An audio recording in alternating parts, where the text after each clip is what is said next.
general. Y nos dice, un adulto estándar degrada de 7 a 10 gramos por hora, ¿sí? Que sería el equivalente entre 5 a 20 miligramos por decilitro hora. Los alcohólicos, fíjense cuánto aumenta su capacidad metabólica, porque como hemos dicho, el alcohol es una droga de abuso, por lo tanto, aparece tolerancia al uso sistemático de la sustancia. ¿Qué implica eso? Que el individuo va a poder tolerar cantidades más grandes sin llegar al estado de regreso, sin reglas, ¿sí? Entonces, fíjense, un alcohólico llega a procesar entre 30 a 40 miligramos de decilitro hora. Es decir, está básicamente duplicando la capacidad metabólica que el individuo está, ¿sí? Los niños suelen metabolizar 28 miligramos de decilitro hora, que si bien podríamos decir, su capacidad metabólica es mayor a la del adulto inclusive, las lesiones que puede producir el alcohol, sobre todo a nivel del sistema nervioso central, son potencialmente mayores que en un adulto, ¿sí? Entonces, aunque tengan capacidad metabólica, el daño puede ser mucho mayor. Algunos autores dicen, esos 7 a 10 gramos hora sería el equivalente a 10% por hora. Entonces, si decimos que nuestro organismo metaboliza el 10% por hora, ¿en cuántas horas metabolizamos el 100%? En 10 horas, ¿no es cierto? Por lo tanto, después de 10 horas, se supone que el paciente tendría que estar sano, limpio, por decirlo así. Sin embargo, no se olviden que es fundamental que son 10 horas desde el momento en que se interrumpe el consumo.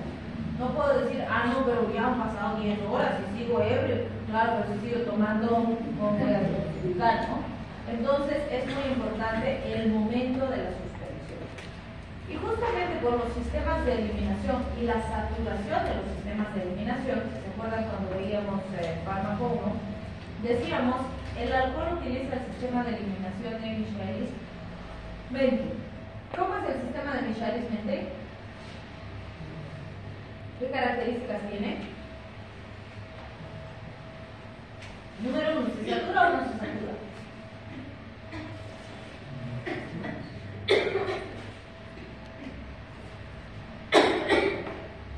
¿Se satura o no se satura? Claro que se satura y se satura rápido. Y desde el momento en que se satura, la eliminación va disminuyendo progresivamente. De modo que mientras más le doy al paciente, más se concentra la sustancia y menos se elimina. Entonces, cuando hablamos del alcohol, si nosotros quisiéramos no llegar a un estado de embriaguez o no tener los efectos de toxicidad del alcohol, deberíamos consumir una cantidad adecuada para darle tiempo suficiente al organismo para eliminar antes de producir la dosis siguiente, ¿sí? ¿Y eso qué sería? Me dice, si consideramos que las bebidas alcohólicas tienen grados alcohólicos diferentes, es fácil comprender que no es lo mismo tomar cerveza que tomar whisky, por ejemplo, ¿sí? ¿Por qué? Porque una cerveza o una lata de cerveza, en general, vamos a decir que tiene alrededor del 5% de grado alcohólico. Sí hay cervezas que tienen más del 5% y hay cervezas que tienen un poco menos, pero están ahí cerca del 5%, ¿sí? Si comparo con los vinos, la mayor parte de los vinos están alrededor del 12% de grado alcohólico. Sí, hay vinos que tienen más, algunos que tienen menos, pero en general están por ahí. Y si comparamos con las bebidas destiladas como el vodka, el tequila, el ron, el gin, etc., tienen más de 40 grados de alcohol, ¿sí? Algunos tienen 70, algunos tienen 80, ¿sí? Entonces, por supuesto que ese grado alcohólico es pues importante. ¿Y qué me dice la ciencia? Me dice, considerando esas diferencias de concentración de grado alcohólico, la cantidad que debería consumir por hora para darle suficiente tiempo a mi organismo para procesar son las siguientes. Dice, una lata de 300 ml de cerveza debería consumir en una hora. ¿Sí? Les pregunto, ¿toman una latita por hora? El equivalente a eso, por el grado alcohólico, serían 105 ml de vino. Pero fíjense, la cantidad es menos de la mitad por el grado alcohólico que tiene. Entonces, una copa copa de vino debería tomarla en una hora. ¿Sí? Y eso sería el equivalente a apenas 30 ml, fíjense, 30. Es el 10% de lo que hemos tomado cerveza, ¿verdad? 30 ml de una destilada. Por ejemplo, un shot de tequila debería tomar en una hora. ¿En cuánto tiempo toman el shot de tequila? ¡Fua! 3 segundos después ya no hay más. Entonces, por supuesto, si tomo con una frecuencia menor a ese tiempo, ya no voy a empezar a embriagar. Porque todo lo que no voy a poder procesar, porque no le estoy dando tiempo a mi organismo para eliminar, se va a acumular. ¿Dónde se acumula? En plasma. Y ese es el grado de alcoholemia que decimos. ¿Sí? Entonces, vean, la razón por la cual la población se embriaga, y bueno, nuestra población de jóvenes se embriaga terriblemente, es porque le damos cerveza y está ¡salud seco! ¡Salud seco! ¿Sí? Le damos vino y ¿qué hacen? Beben con salud. ¿Sí? ¡Nada, salud seco! Le damos tequila, ¡salud seco! ¡Submarino! ¿Sí? Entonces todo beben igual. Y no se bebe igual. Entonces, eso hace que sí tengamos incidencias súper altas de intoxicaciones agudas por alcohol. Y gran parte de la población es joven. ¿Sí? Entonces, por ejemplo, a mí una vez una señora que venía preocupada, ¿no? Porque era la quinta vez que su hija de 18 años estaba ingresando al hospital por una intoxicación aguda por alcohol. Entonces, la señora nos esperó en el servicio de toxicología para que por favor le expliquemos cuál era la enfermedad que su pobre hijita tenía, para que todas las veces se esté intoxicando con alcohol. ¿Qué creen que tenía su hijita? ¿Qué tenía? ¿Era alcohólica? No, era sonsa. No sabía beber, pues. Agarraba y se intoxicaba. Entonces, si vas a beber, tienes que aprender a beber. ¿Sí? Porque además, si no vas a estar consciente mientras bebes, puede pasar un montón de cosas. Y ahora no es solo a las mujeres, también a los hombres, ¿no? Que les hacen un montón de barbaridades. Y tienes que estar consciente. Si te gusta beber, tienes todo el derecho de tu vida, pero beber pues bien. ¿Sí? Si no sabes beber, bebe poco. Si sabes beber, pues bebes más. Pero la razón de que se intoxicaba la muchacha era simple y sencillamente que no sabía beber. Y bebía más. No más. No tenía nada físico, un medio hígado por el cual no podía procesar el alcohol. No. Estaba sana. El problema era que no se controlaba. ¿Sí? Entonces, muy importante que sepan manejar bien esos parámetros. Y obviamente, siempre les decimos, si van a beber, aprendan a beber primero en un entorno que sea más seguro, con gente que ustedes conocen, con gente de su confianza, para que vean cómo reaccionan, porque por ahí te vayas si tú quieres pelear con todos, te pegan, ¿no? O por ahí te duermes. Entonces tienes que saber cómo reaccionar. Y cuando vayas aprendiendo ya pues, vas a saber también cómo conseguir. ¿Sí? Bien. ¿Es importante la exposición previa? Sí, porque como hemos dicho, tolerancia. Y por eso van a ver, que él es pollito, toma dosis de duerme. Claro, porque no sabe. No ha tenido exposición previa. No ha ejercitado. Cuando ejercite ya va a tener mejor tolerancia. ¿Sí? Entonces sí, se adquiere tolerancia porque es yoga. Las diferencias genéticas son importantes, sí, ya lo hemos dicho. Y van a ver que los orientales, los nativos americanos, las mujeres, tenemos menor tolerancia al alcohol genéticamente hablando. Ahora me van a decir, ay no, mi amiga la Juanita bebe como albañil, nadie la puede, ya está todo chico, hace dormir. Seguro que sí, pero seguro que la Juanita ha ejercitado y tiene pues experiencia en beber, ¿no? Que ha generado tolerancia, pero en condiciones normales, genéticamente hablando, las damas tenemos menos tolerancia que los varones. No porque seamos débiles, sino porque tenemos menos enzima, nada más.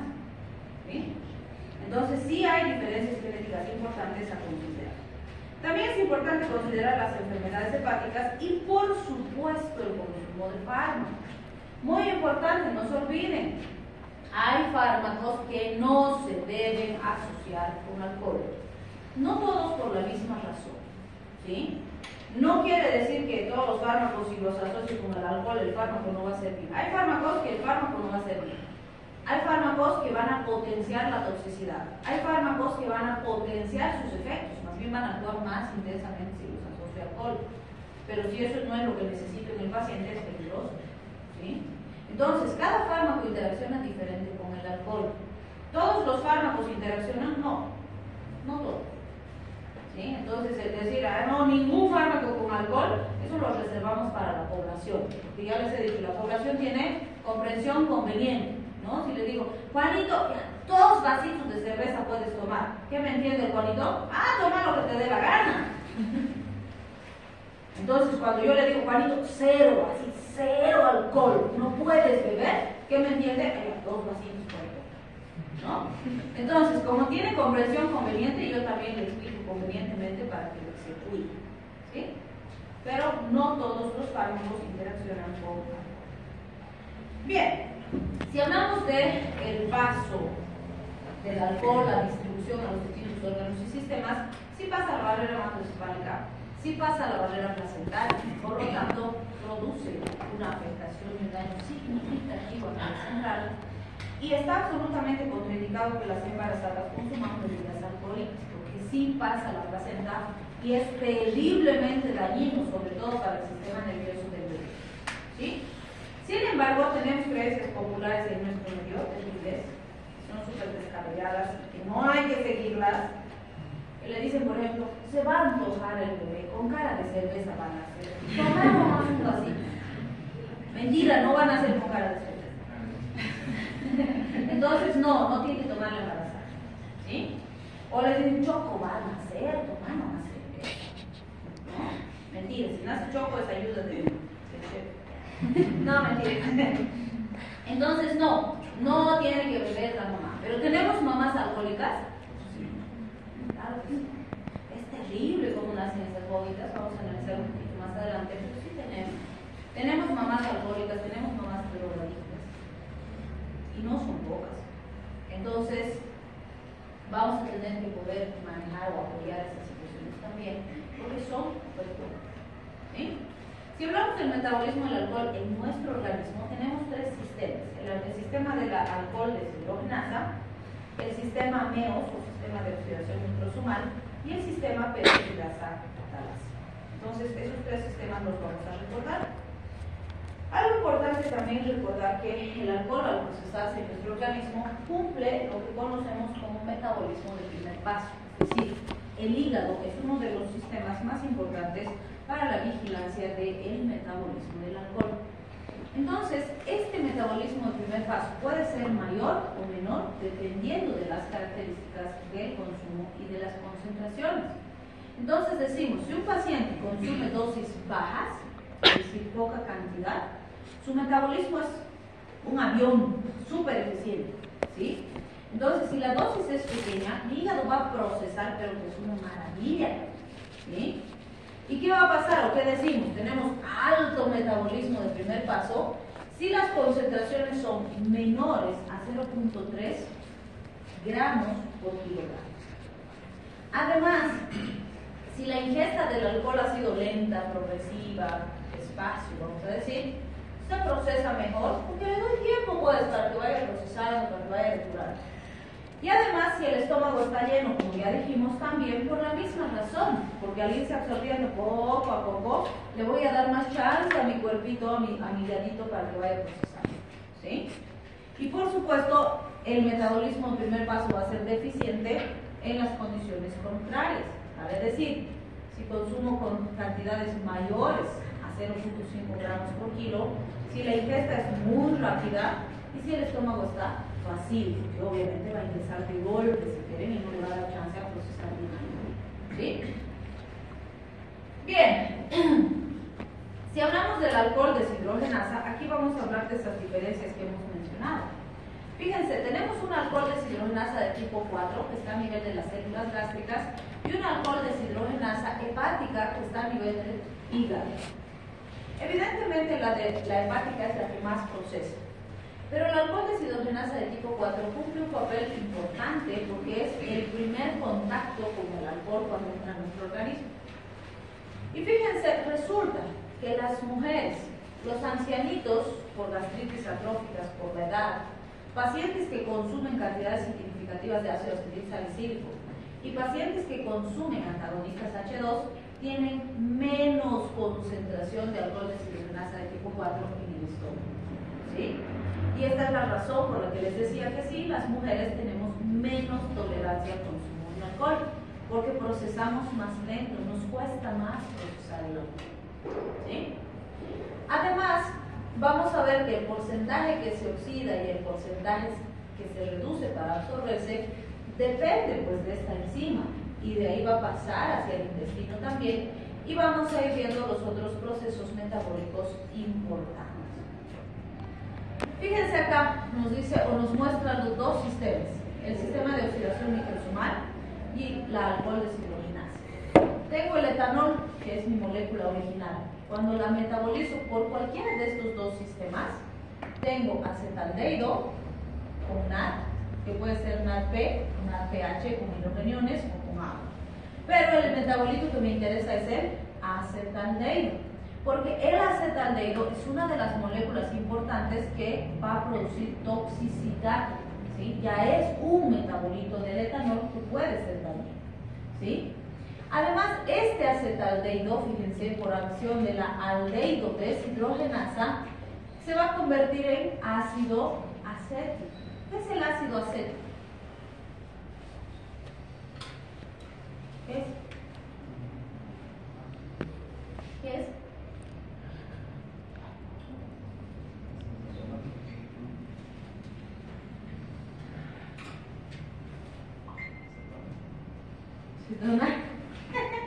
Vinagre. ¿Sí? Es la composición básica del vinagre que usamos para las ensaladitas. ¿Sí? Entonces, vinagre. Y este ácido acético se va a transformar químicamente y se va a convertir en acetilcoenzima, ADP y ácido fosfórico. Y estos pueden ingresar a vías como el ciclo de Krebs y convertirse en CO2 y agua. ¿El CO2 y el agua será que me producen daño? No, son fáciles de eliminar o son reutilizables, puedo usar en otras vías metabólicas. Entonces, fíjense, lo que está haciendo estos sistemas es tratar de transformar esta molecular en productos que sean poco lesivos o que no me produzcan daño, que los pueda utilizar en otras vías metabólicas o que los pueda sacar de mi organismo con facilidad. Si esto funciona súper bien, no me voy a embriagar, no me va a producir ningún efecto dañino el alcohol. ¿Sí? ¿Cuándo empieza a producirse daño? Cuando esto se satura. Porque si se satura, ya no puede hacer estas transformaciones químicas y empiezan a acumularse estos metabolitos y eso es lo que me va a producir daño. ¿Sí? Bien. Si hablamos del sistema de oxidación microsomal, que bueno, un poquito ya lo hemos visto en el gráfico, se va a producir en los microsomas del retículo endoplasmático liso. Fíjense, el 10% de oxidación del etanol depende de este sistema. Sin embargo, este sistema puede aumentar su actividad con la exposición repetitiva. Este sistema puede aumentar su capacidad metabólica hasta 10 veces a través de la ejercitación constante del paciente. ¿Sí? Entonces, este es uno de los sistemas que nos ayuda con esa tolerancia que vamos a adquirir por el consumo frecuente de la sustancia. ¿Sí? Bien, también es importante considerar que este sistema es dependiente de las P450, específicamente de la CYP2E1. Entonces, ¿va a competir con los fármacos que utilizan las P450? Sí. Y si se ocupa en depurar alcohol, no va a poder depurar los otros fármacos y ahí puede aumentar la toxicidad del fármaco. ¿Sí? ¿Es responsable de interacciones con otros fármacos? Por supuesto, es lo que acabo de decir. Bien, acá nos muestra los tres sistemas. Fíjense, nos habla del sistema de la alcohol deshidrogenasa, donde hemos dicho etanol lo transformo en acetaldehído por acción del alcohol deshidrogenasa. Aquí tengo el sistema de oxidación microsomal, donde utilizo la CIP2E1 para lo mismo, el mismo objetivo. El etanol lo voy a convertir en acetaldehído. Y aquí tengo el sistema peroxidasa catalasa, donde voy a utilizar peróxido de hidrógeno para transformar el etanol en acetaldehído. Es decir, el objetivo de los tres sistemas es convertir al etanol en acetaldehído. ¿Sí? Ese acetaldehído, por la aldehído deshidrogenasa, ya hemos dicho, va a pasar a convertirse en acetato. Y fíjense, ese acetato, si bien nuestro objetivo principal es que entre a vías como el ciclo de Krebs, puede ir a la formación de cuerpos cetónicos, de ácidos grasos o de aminoácidos, que también se pueden convertir en estos elementos o pueden entrar en otras vías metabólicas. Pero, si hay un alto estrés oxidativo, pueden ir a la formación de peróxidos lipídicos o a la peroxidación de lípidos y convertirse en proteínas alteradas, alterar el material genético de la célula y empezar a producir daño celular significativo. ¿Sí? Entonces, vean, de lo que se trata es de equilibrio metabólico. Si yo le doy una cantidad al organismo que puede procesar con tranquilidad, no voy a tener elementos de toxicidad. Pero si le doy dosis muy grandes en periodos cortos de tiempo, no va a poder procesar, va a colapsar el sistema y se van a empezar a acumular los metabolitos dañinos que no deberían estar ahí y que van a empezar a producir lesión celular. ¿Sí? Bien, si hablamos de la actividad de las deshidrogenasas, hay diferencias, como hemos visto, por género y por características genéticas, como hemos ido viendo hasta ahora.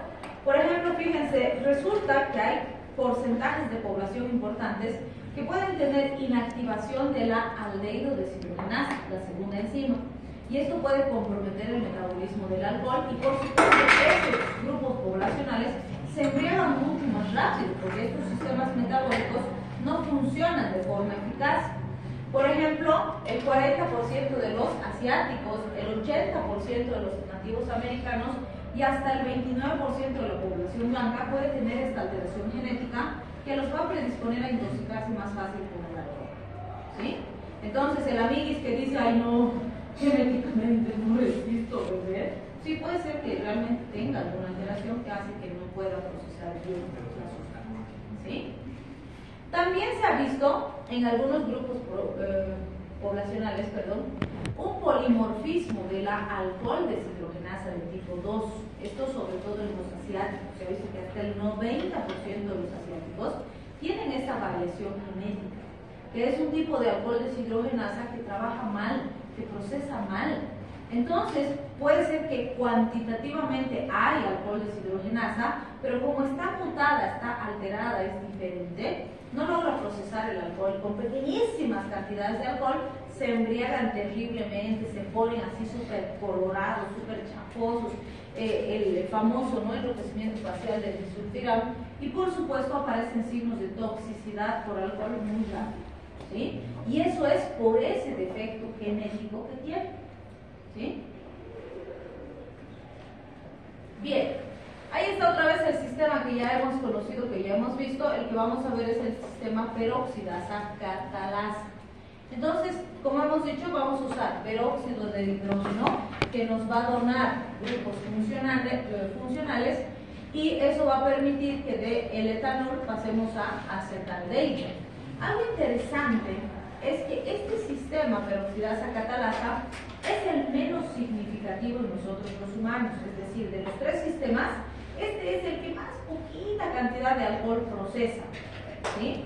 Entonces es el más debilucho, por decirlo así, de nuestros sistemas de metabolismo.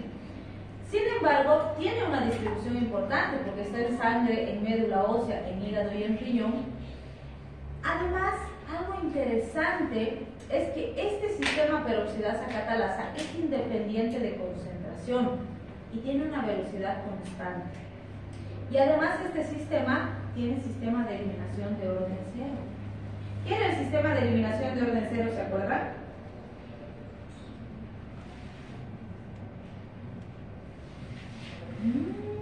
Todos de fármaco no se han olvidado. ¿Qué es el sistema de eliminación de orden cero? ¿Es igual que el sistema de eliminación de Michaelis-Menten?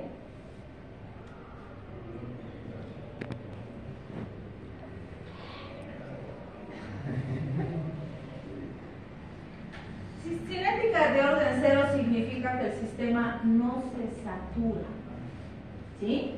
Entonces, ¿se acuerdan? Les dije, sería una maravilla que tengamos ese tipo de sistemas. O sea, le doy, elimino, le doy, elimino, le doy más, elimino más, le doy más, sigue eliminando más.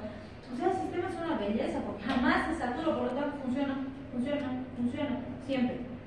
¿Sí? Este sistema trabaja así. Va a ir eliminando alcohol, no importa si el paciente está intoxicado, va a seguir funcionando. ¿Sí? La desventaja es que como elimina muy poquito, si la intoxicación es severa, no va a ser suficiente para desintoxicar al paciente. Pero lo bueno es que aunque sea poquitito, va a seguir filtrando. ¿Sí? Entonces esa es una característica muy importante del sistema peroxidasa catalasa. Bien. Perdón. Este es el metabolismo del metanol. El metanol y el etilenglicol que hemos dicho son dos tipos diferentes de alcohol, usan las mismas enzimas. Igual utilizan la alcohol deshidrogenasa, la aldehído deshidrogenasa y entran a otras vías metabólicas para procesarse. Entonces, por ejemplo, fíjense aquí nos dice, ¿no? El metanol se va a convertir en formaldehído por acción del alcohol deshidrogenasa. Ese formaldehído por la aldehído deshidrogenasa se va a convertir en ácido fórmico. Este ácido fórmico es fundamental porque este inhibe la citocromo oxidasa. Eso disminuye potencialmente la producción de ATP y es el que nos puede llevar a acidosis láctica en el paciente y daño celular irreversible con necrosis. ¿Sí? La pregunta es, ¿conocen ustedes el ácido fórmico? ¿Alguna vez han sido víctimas del ácido fórmico? Les cambio de pregunta. ¿Alguna vez les ha picado una hormiguita? Entonces sí han sido víctimas de ácido fórmico. ¿Y duele? Mucho. ¿Y como cuánto de veneno les habrá inoculado la hormiguita? ¿Sí? El ácido fórmico es el veneno de hormiga. ¿Sí? De ahí viene en portugués hormiga es formiga, ¿no? Entonces de ahí viene el nombre, la denominación. Entonces ese ácido en cantidades altas es terriblemente dañino porque va a producir necrosis en los tejidos donde se acumulen, ¿sí? Por ejemplo, aquí antes, bueno, aunque en esta época también vemos algunas situaciones de justicia comunitaria, ¿no? Pero antes a los ladrones en el trópico y demás los amarraban al palo santo. ¿Conocen el arbolito palo santo? ¿Sí? ¿Quién conoce? ¿Cómo es el palo santo? Bueno, es un arbolito tipo palmera normal, pero ¿por qué los amarraban a los ladrones al palo santo? Porque en ese arbolito viven hormigas, es un hormiguero andante, por decirlo así, ¿sí? Y las hormigas del palo santo son súper venenosas. Su veneno es mucho más lesivo, diríamos, que el resto. ¿Y qué pasa? Si tú tocas el árbol, salen así las hormigas como una marea de arena, ¿sí? Y obviamente, ¿cuál era el castigo? Pues para los ladrones, ¡ping! Los amarraban al palo santo y se escapaban. Las hormigas salían, picaduras masivas, se morían. Y bueno, ¿por qué les digo no es tan lejos? Porque a principio de año nomás había una noticia que en el trópico han agarrado a un ladrón de no sé qué y lo han amarrado al palo santo. Y estaba en terapia intensiva. ¿Sí? Entonces, justicia comunitaria, ¿no? Que no es el concepto, pero así lo manejan, como es un pueblo sin ley, entonces hacen lo que quieren. ¿Sí? Entonces sí, es un veneno súper potente. Obviamente cuando nos pica una hormiguita, poquitito su venenito, ¿no? Pero imagínense masivos, sí, nos puede matar fácil. Entonces, el elemento, el ácido fórmico, es uno de los más lesivos. Y su sitio preferido de acción es el nervio óptico. Y sí tenemos pacientes con intoxicaciones agudas graves de metanol que han llegado ciegos al hospital. Una intoxicación. ¿Sí? Entonces, este es el más lesivo. Después se va a convertir en formato, y fíjense aquí, ¿quién es este? Tetrahidrofolato. ¿Qué vitamina es? 9. ¿Para qué sirve?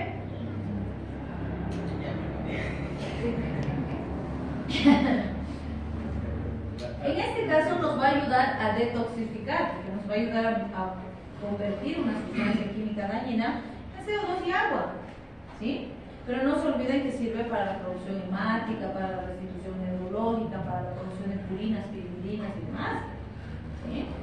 Entonces, fíjense la importancia de las vitaminas del complejo B en las intoxicaciones. Por eso es que van a ver que mucho, en varios tipos de intoxicaciones usamos varias de las vitaminas del complejo B, porque realmente su acción es valiosa en estos procesos de detoxificación. Bien, ahí tenemos el metabolismo del etilenglicol. Entonces, igual, fíjense, tengo el etilenglicol, otra vez la alcohol deshidrogenasa va a hacer que se convierta en glicoaldehído. El glicoaldehído se va a convertir en ácido glicólico, el ácido glicólico se va a convertir en ácido glioxílico y por acción de la tiamina, la piridoxina, puede convertirse en glicina, en ácido alfa hidroxibeta cetoadipato o en ácido oxálico, ¿sí? De estos tres, este es el metabolito más tóxico, ¿sí? Ese no quiero que se produzca. Y fíjense quiénes permiten que se convierta en glicina o en ácido hidroxicetoadipato. Así también, otra vez. Piridoxina, ¿qué vitamina es? ¿Ven? ¿Cuánto? Piridoxal, piridoxina, piridoxamina son vitaminas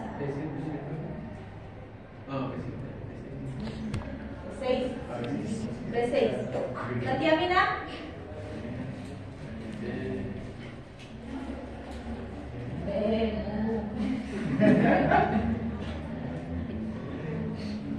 ¿De cuánto? De 1. Y el magnesio. ¿Por qué creen que el magnesio también es muy bueno para el músculo, para los nervios? ¿Sí? Entonces, fíjense, estos son importantes porque con esos voy a ayudar al paciente a procesar estos tóxicos. Y fíjense, el glioxal, el ácido glioxílico, es el que me va a producir acidosis metabólicas severas. Así como del metanol, su sitio diana preferido es el nervio óptico y produce principalmente celular, del etilenglicol, su sitio diana preferido es el riñón, y lo principal que me produce es insuficiencia renal. ¿Sí? Bien, entonces decimos, cuando excretamos el alcohol, voy a hablar de la excreción del alcohol, entre el 2 al 10% se puede excretar en concentraciones bajas, o bueno, dependiendo de las concentraciones sistémicas, por otras vías que no sean el hígado. Es decir, como hemos dicho, ¿no? Alrededor del 90% va a usar las vías metabólicas que hemos mencionado, alcohol deshidrogenasa, meos y peroxidasa catalasa. Solo hasta el 10% estas vías. ¿Cuáles son? Pulmones, vía urinaria, sudor, saliva, heces, leche. Y no es 10% cada una, es en total. ¿Sí? Entonces, cierto que el paciente después de beber desprende alcohol por la piel. Sí, no es alto el porcentaje. Obviamente, mientras más ha consumido más, ¿no? Por eso, cuando he consumido más está ahí apestoso, ¿no? O está con su tufo alcohólico así que de 1 metro. Entonces, es cierto. Sí se elimina. ¿Sí? Y obviamente, mientras más el consumo, más se elimina. Entonces, es muy importante considerar también que va a haber eliminación por estas vías, pero no va a ser significativa. Si hablamos del mecanismo de toxicidad o de daño celular, decimos, la producción del acetaldehído es uno de los factores más importantes, es uno de los metabolitos más lesivos, como ya hemos dicho. También se van a generar otro tipo de radicales libres. Y recuerden que los radicales de oxígeno son de los más lesivos que tenemos. ¿El paciente que consume bebidas alcohólicas con frecuencia, será que envejece más rápido?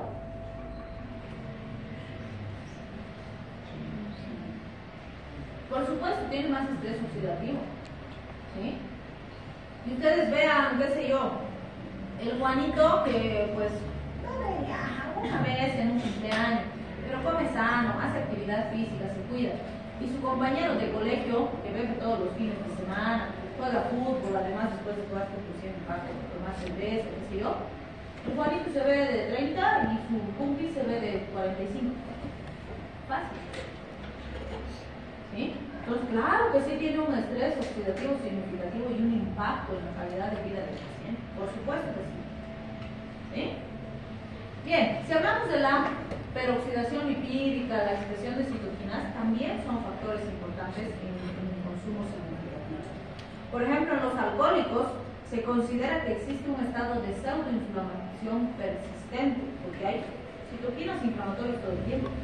Y como alguna vez dijimos, la presencia de las citoquinas inflamatorias en una respuesta inmune aguda es bueno, porque está activando señales que van a ayudar a proteger mi organismo, a regenerar tejido, a que se produzca la solución de un problema específico. Pero la permanencia crónica de citoquinas en cualquier tejido es malo, porque va a producir daño celular y muerte celular. ¿Sí?